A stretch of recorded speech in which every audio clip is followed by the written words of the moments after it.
Alright, people, so I'm a little late here with the NXT review. I had a lot of shit going on in the last few days and week, but I'm finally here with the NXT Takeover Unstoppable review. Actually, a good quality pay-per-view once again.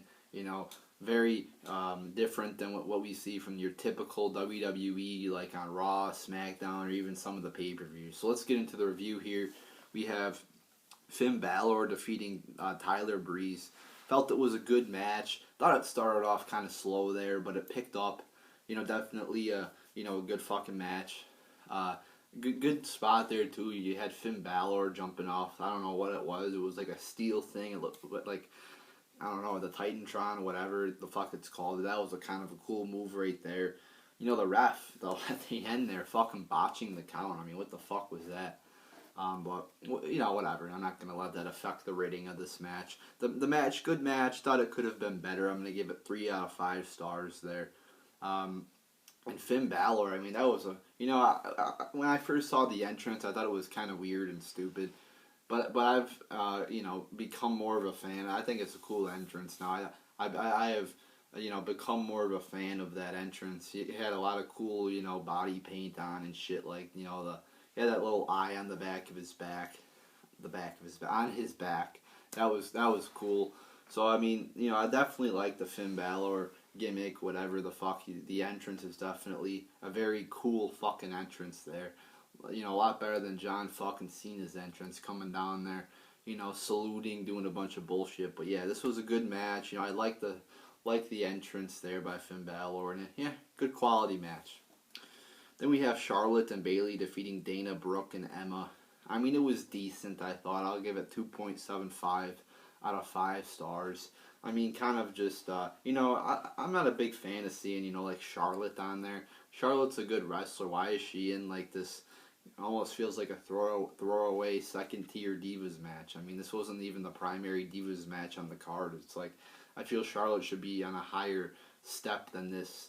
She should be on a higher place on the card, but I mean, it was decent. I mean, it wasn't anything too good or too special in here, but I mean, it was a decent match. Then we have Baron Corbin defeating Rhino. This was a boring fucking match. I mean, they brought back Rhino, I guess. I mean, why the fuck is he in NXT? I mean, I don't get that. NXT is supposed to be developmental. It's supposed to be for the younger guys or the guys just coming into WWE. I don't really get why Rhino's in NXT, but I mean, it looks like he's just going to be used to get people over since he did lose here. And then, yeah, it was a boring match. Not anything too good or anything like that. I'm going to give it 0.75 out of 5 stars. Then we have Blake and Murphy defeating Enzo Amore and Colin Cassidy. This was another decent match. I mean, the first 4 matches on this show, 4 or 5 matches here, 4 matches. I mean, they were either, it wasn't like they were great matches, but, this one was, again, a decent match. I'm going to give it 2.75 out of 5 stars. There was a few good spots in here. The ending was when, I guess Alyssa Bliss or whatever the fuck her name is comes down for the distraction. And I guess Enzo Amore and Colin Cassidy are pretty hot down there in NXT. A lot of people seem to like them. I mean, they have the little soft thing. I guess it's all right. They say soft, like soft. I don't know about it, but I mean, we'll see. I don't watch NXT weekly, so it's hard for me to like judge a lot of these people's talents, but. I mean, it was, Colin Cassidy, too. I have to say about Colin Cassidy. He's a pretty big-ass dude. So if he could use his size to his advantage and have a good power moves in there, and he also looks athletic. Like, he looks quick and athletic. So, I mean, I think I see some potential. People always say, oh, you don't like big guys. That's not, like, I look at Colin Cassidy, and I think this guy could actually be a good talent. A good wrestler, whatever, because he's big, he's fucking tall, and he's looks athletic as well. So I'll be looking out for Colin Cassidy to see how good this guy really is. But yeah, I felt this was a decent match here. Then we have Sasha Banks defeating Becky Lynch, and holy fucking shit, what a great match this was. I'm gonna give it 4.5 out of 5 stars. I mean, just everything about this match was fucking great. I mean, there was good counters, good submissions, a lot of good fucking shit in here. I mean, just a beauty of a match to fucking watch. I mean, if you look on Raw, you get like fucking Nikki Bella and Tamina and Brie Bella and shit like that. I mean, this shit was like literally 100 times better than what we get on Raw. I mean, I very much enjoyed this shit. It was a fucking great match. Just a great fucking match there. You know, uh, just like I don't know, like everything about it was just great. And again, people always say, "Oh, you're negative, whatever." I'm not negative now, huh? 4.5 out of 5 stars. I'm giving a match rating. NXT is where it's at. There's actually fucking good matches on this show. Like if WWE did shit like that, why don't they do shit like this? People love it. People are, you see people saying how great NXT is. Common sense would tell you, Triple H, he's kind of the NXT guy in charge of NXT. Why don't they take some of Triple H's philosophies or some of the philosophies they're doing in NXT and apply them to WWE and Raw and the pay-per-views on WWE, since people actually like them? Oh, isn't that the goal, huh? Don't you want people to like the product, huh? It's like they almost want us to hate the product. It's like they're not willing to change. And NXT is proof that even if it is PG, it could still be great. It could still be awesome. Just because a product, you want to have the product and PG whatever, but it could still be, PG's not really the problem. I think the problem is the creative team and the writers and just a bunch of other bullshit. It's not PG's, I don't think, is the main problem. I think it would be better if it was TV-14, but I think that the product can still thrive even if it is PG. So this was just a great fucking match here. And Sasha Banks and Becky Lynch are definitely good wrestlers. So, maybe Brie Bella or Nikki Bella should take note here. And fucking, I mean, do they realize that they're putting people to sleep? During their matches, they think they're all great.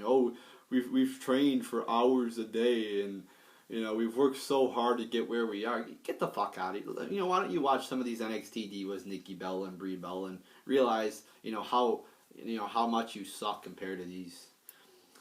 Then we get fucking, and by the way, like if you watch Raw, I mean, they don't get as much time in their matches, so maybe that's not totally true, but, it's like they just handle their, Divas division. They actually give them legitimate time to wrestle a fucking match, as opposed to Raw. They give them like a few minutes, so I guess, you could say, they don't have enough time, or they don't have enough, like the creative team's more fucked up in Raw, so I mean, I'm sure it's a combination of both, where the divas aren't as talented, but also the creative team in the way they do their shit on the main shows are fucked up. Then we have the main event. We had Kevin Owens versus Sami Zayn. Good match there. I mean, it wasn't anything great. I thought it could have been a little bit longer because, it was the title match. It was the main event, and it wasn't that long. But I mean, there was a cool spot there where the the power bomb there on the ring apron and shit. And just there was a few good moves. It was a good match. It wasn't great, but it was a good match. And I'm definitely becoming a fan of Kevin Owens. I mean, I like his promos. I like his wrestling. He definitely seems like it's a good character he's got going. I mean, it's not like he's great or anything like on the mic, but he's definitely a very good, he's a good quality promo guy. Looks like a good wrestler. So I'm definitely satisfied with the Kevin Owens character. Like Sami Zayn, though, I look at Sami Zayn. He's a good wrestler, obviously. He's had some great matches with Cesaro. But I mean, like his entrance music, it just seems like an entrance for like a fucking mid-card or something like that. I think he should get a more. It seems like, oh, we're gonna have a bunch of fun, and it's like I think he should get a more serious ring entrance theme. I don't know. That's just me. But I mean, then Kevin Owens, really beats Sami Zayn's ass, and then Samoa Joe comes out, and that was very cool to see Samoa Joe there. I haven't really watched Samoa Joe's work, and I wouldn't call myself a Samoa Joe fan because I haven't seen his work or I haven't watched his matches really. But I mean, I've heard a lot of good things about him, so it was definitely very cool to see him there, at the pay-per-view and shit. So, definitely I'll give the last match overall, I'll give it 3.75 out of 5 stars. You know, very cool to see Samoa Joe there. Match was a good match, I guess, but you know, so we'll see what's, you know, I was thinking, you know, should I watch NXT? It's only an hour a week, so I don't know. I might, you know, start watching NXT. We'll see, but you know, I tried watching it before and I got bored of it. You know, the actual episodes, the pay-per-views were fucking great, but the episodes, I felt like the weekly episodes weren't that good. But you know, maybe I'll tune in again and watch it. But you know, definitely a good pay-per-view, especially those last 2 matches. They really kicked ass in those last 2 matches. Great fucking Divas match.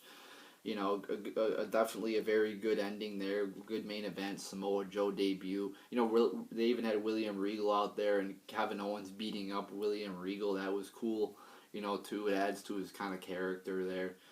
And I liked, you know, I was watching the like beginning promo too, like the promo to the match that they air before the match. It's like 3 or 4 minutes long, and you know, you had them talking about, you know, how Kevin Owens and you know, how he's gonna make an example, you know, for his kids and show his kids, you know, how to finish shit. So I mean, definitely there was definitely some good shit, you know, that build up to this match. It seemed like, so I mean, this Kevin Owens character definitely looks like a good fucking character, a pretty good heel. So you know, yeah, I mean, it looks good.